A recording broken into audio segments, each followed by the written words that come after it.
ఉమ్మడి ప్రకాశం జిల్లాకు చెందినటువంటి మాజీ మంత్రి బాలినేని శ్రీనివాసరెడ్డి గారు జాయిన్ అయ్యారు. అదేవిధంగా ఉమ్మడి కృష్ణా జిల్లాకు చెందినటువంటి మాజీ ఎమ్మెల్యే మాజీ ప్రభుత్వ విప్ సామినేని ఉదయభాన్ గారు జాయిన్ అయ్యారు. అదేవిధంగా ఉమ్మడి గుంటూరు జిల్లాకు చెందినటువంటి మాజీ ఎమ్మెల్యే కిలార్ రోసే గారు జాయిన్ అయ్యారు. ముగ్గురు మాజీలు జాయిన్ అయ్యారు. వారితో పాటు వారి అనుచరులు కూడా జాయిన్ అయ్యారు. పెద్ద ఎత్తున ఈ కార్యక్రమం అయితే విజయవంతంగా జరిగింది. సో వైఎస్ఆర్ కాంగ్రెస్ పార్టీ నుంచి భారీగా వలసలు ఇక జనసేన వైపు వెళ్తాయని అయితే చెప్పుకోవచ్చు. అందులో ఎలాంటి డౌటు లేదు. మరి వైఎస్ఆర్ కాంగ్రెస్ పార్టీ అయితే ఖచ్చితంగా కాస్త డీలా పడిందని చెప్పుకోవచ్చు. ఎందుకంటే జాయిన్ అయినటువంటి ముగ్గురు నేతలు కూడా బలమైన నేతలు.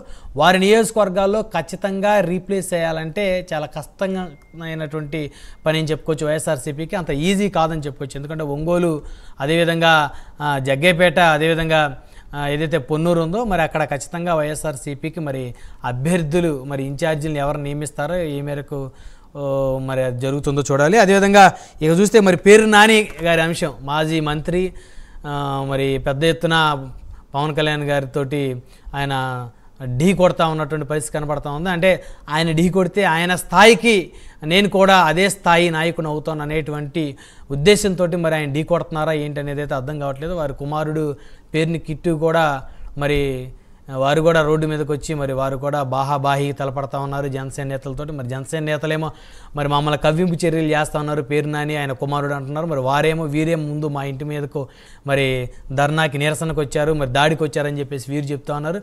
సో ఏది ఏమైనప్పటికీ కూడా బందర్లో రాజకీయం అయితే వేడెక్కింది. మరి అధికారంలో ఉన్నప్పుడు ఇష్టానుసారంగా నోరేసుకొని మాట్లాడొచ్చు. మరి ఎందుకంటే పోలీసులు సెక్యూరిటీ ఉంటుంది, ముఖ్యమంత్రి అండదండలు ఉంటాయి. మరి ముఖ్యమంత్రికి మరి ఆయన మరి జగన్మోహన్ రెడ్డి గారే సాధారణ ఎమ్మెల్యేగా ప్రస్తుతం ఉన్న పరిస్థితి. మరి అధికారం లేదు, 11 స్థానాలకే పరిమితమైనటువంటి తరుణంలో ఖచ్చితంగా మరి గతంలో నోరేసుకొని మాట్లాడినటువంటి నేతలు ఖచ్చితంగా ఇప్పుడు రెచ్చగొట్టకుండా కాస్త కామ్గా ఉంటే మరి ప్రశాంతమైనటువంటి వాతావరణం ఉంటుంది. మళ్ళీ వారే మీడియా ముందుకు వచ్చి మరి పార్టీ అధినేతలు మాకు సాక్షాత్ ఒక ఉప ముఖ్యమంత్రిని ప్రజలు 100% సక్సెస్ రేట్ ఇచ్చినటువంటి ప్రజలు ఎన్నుకున్నటువంటి ఒక ఉప ముఖ్యమంత్రిని పట్టుకొని మరి ఇష్టానుసారంగా కూతుర్లకు ఏం పేర్లు పెట్టావు, కొడుకు ఏం పేర్లు పెట్టావు అని చెప్పేసి మాట్లాడే క్రమంలో కాస్త ఆయన అభిమానులు, పవన్ కళ్యాణ్ గారి అభిమానుల ఆగ్రహానికి గురే పరిస్థితి అయితే ఉంటుంది ఖచ్చితంగా. మరి పేరు నాని గారు కూడా కాస్త ఆయన నోరు కంట్రోల్లో పెట్టుకోవాలి. అదేవిధంగా మరి టీడీపీ జనసేన నేతలు కూడా వారు కూడా కాస్త ఆగ్రహావేశాలు తగ్గించుకోవాల్సినటువంటి అంశం, లేకపోతే శాంతి భద్రతలు తలెత్తుతాయి. మరి ఆయన పోలీసులకు కూడా వార్నింగ్ ఇచ్చారు పేరు నాని గారు, మీరైతే మరి చూస్తా ఊరుకుంటే మాత్రం ఇక ఇవి హింసా రాజకీయాలు చెలరేగుతాయి, మేమైతే చూస్తా ఊరుకోం ఖబర్దార్ అనే రీతిలో మరి పోలీసులకే వార్నింగ్ ఇచ్చే స్థాయికి వెళ్ళారంటే మరి తను ఒక అటెన్షన్ కోరుకుంటున్నారా ఏంటో కూడా అర్థం కాని పరిస్థితి ఉంది. అదేవిధంగా ఇక కాలినడకి నుంచి మరి మాజీ ముఖ్యమంత్రి పులివెందుల ఎమ్మెల్యే జగన్మోహన్ రెడ్డి గారు తిరుపతి వెళ్ళనున్నారు, మరి తిరుమల తిరుపతి దేవస్థానం వెళ్ళనున్నారు. మరి వారిని పెద్ద ఎత్తున హిందూ సంఘాలు అయితే వారిని డిక్లరేషన్ ఇవ్వమని చెప్పేసి అడుగుతా ఉన్నాయి. మరి వారు ఇస్తారా ఇవ్వరా ఏంటనేది అయితే చూడాల్సిన అంశం. ఏదేమైనప్పుడు కూడా రాజకీయం అయితే హీట్ ఎక్కిందని చెప్పుకోవచ్చు. మరి అంశాలన్నీ చర్చిద్దాం. ఇదే వాళ్ళ ప్రైమ్ డిబేట్. మరి ప్రైమ్ డిబేట్లో మనతో పాల్గొనడం కోసం ముందుగా బండి రామకృష్ణ గారు, మచిలీపట్నం జనసేన పార్టీ ఇన్ఛార్జ్ మనతోటి వారు జూమ్ కాల్ అందుబాటులో ఉన్నారు. అదేవిధంగా నారాయణమూర్తి గారు, వైసీపీ రాష్ట్ర గ్రీవెన్సీల విభాగం అధ్యక్షులు మనతో జూమ్ కాల్ అందుబాటులో ఉన్నారు. అదేవిధంగా ఎస్పీ సాహెబ్ గారు, టీడీపీ రాష్ట్ర అధికార ప్రతినిధి మనతో జూమ్ కాల్ అందుబాటులో ఉన్నారు. అదేవిధంగా మాగిరెడ్డి పురుషోత్తం రెడ్డి గారు, రాజకీయ విశ్లేషకులు వారు కూడా మనతో జూమ్ కాల్ అందుబాటులో ఉన్నారు. రైట్, ముందుగా బండి రామకృష్ణ గారితో మాట్లాడడం. జనసేన సీనియర్ నేత, ప్రస్తుతం మచిలీపట్నం జనసేన పార్టీ ఇన్ఛార్జ్ రామకృష్ణ గారు, గుడ్ ఈవినింగ్ అండి.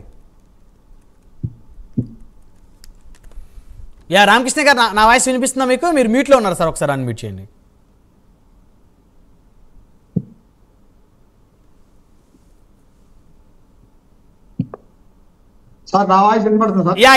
వినిపిస్తుంది రామకృష్ణ గారు. సో మొత్తానికి బందర్లో ఒక ఉద్రిక్త వాతావరణం చెలరేగింది. మాజీ మంత్రి మరి బందరవాసి పేరు నాని గారు వర్సెస్ జనసేన పార్టీ.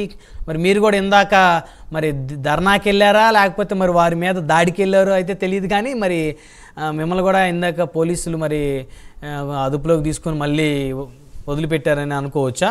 ఏం జరిగింది సార్ అసలు? మీరెందుకు వెళ్ళారు వారి ఇంటి మీదకి? ఇంటి మీదకే వెళ్ళలేదు సార్.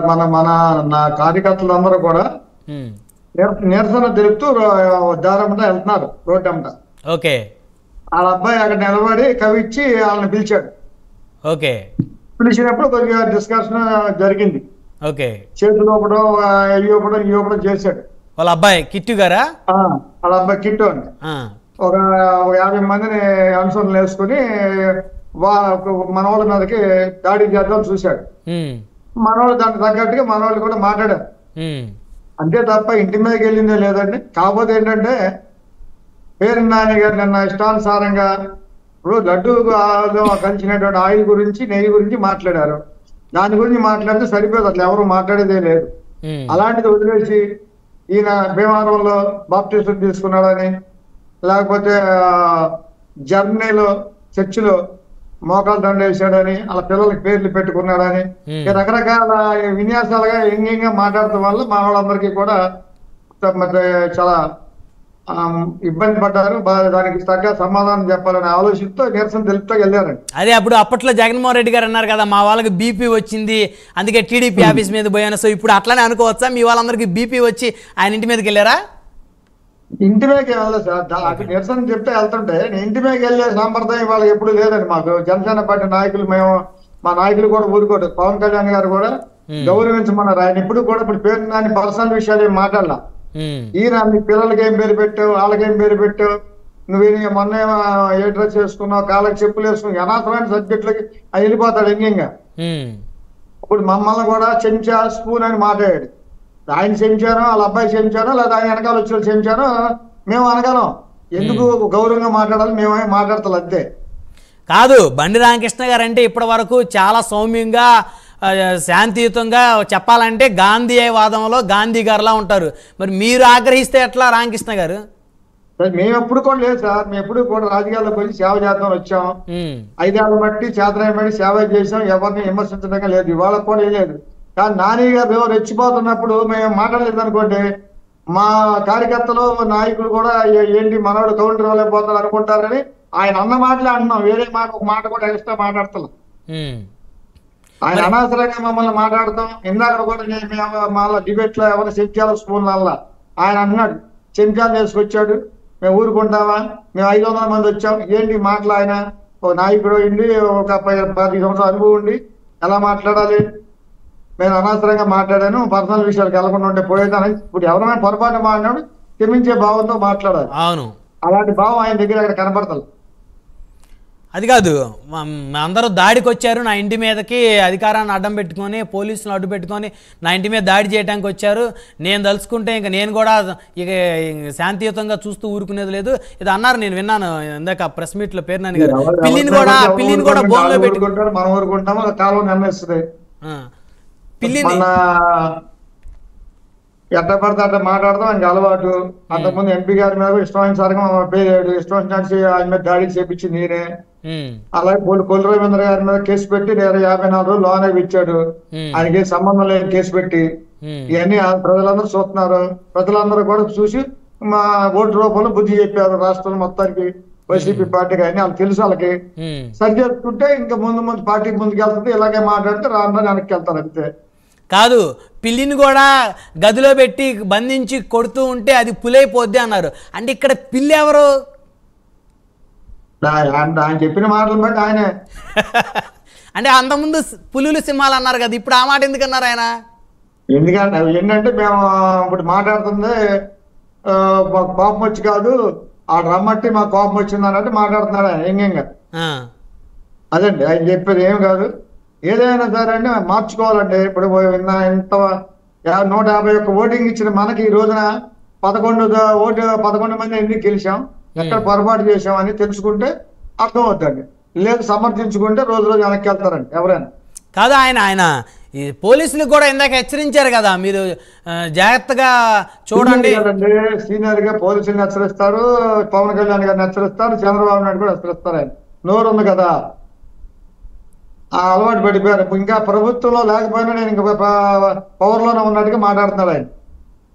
మొన్న నాని గారు, పేరు నాని గారు, కొడాల నాని గారు ఇద్దరు కలిసి కూడా ప్రెస్ మీట్లు పెడతా ఉన్నారు కదా, బందరు వచ్చి కూడా. మామూలేనండి, అవన్నీ జరుగుతూ ఉంటాయి. కానీ ఇంత ముందంతా కొడాల నాని గారు లిమిట్ గానే మాట్లాడాడు, ఈయన అద్దుదారి మాట్లాడుతున్నాడు. సో మొత్తానికి ఇప్పుడు ఆయనకి మద్దతు పెరుగుతుందా తరుగుతుందా సార్ బందర్లో? బందర్లో ఏమీ లేదండి, పూర్తిగా బందర్ చరిత్రలో 52,000 మెజార్టీ రావడం 70 ఏళ్ళ చరిత్రలో ఎప్పుడు లేదండి. అట్రపులాగా ఓడిపోయారండి వైసీపీ వాళ్ళు, అందులో అనుమానం లేదు. దాన్ని దృష్టిలో పెట్టుకుని వాళ్ళు నడుచుకుంటే ముందు ఏమైనా బాగుండదు. కానీ ఇలాగే మాట్లాడి ఇలాగే చేస్తే అంతే. 5 సంవత్సరాల పరిపాలన బందర్లో ఒక్కరోజు కూడా ఆయన తిరగల. ఆ తనయుని తిప్పాడు, ఆయన తలవేగి ఏంటంటే ఫస్ట్ టైం వచ్చాడు, ఆయనకి ఏం తెలియదు, అన్ని నాకే తెలుసు అని ఈయన మాట్లాడతాడు. బందర్లో వాళ్ళ మురికాలు మేమే చేపిస్తున్నామండి.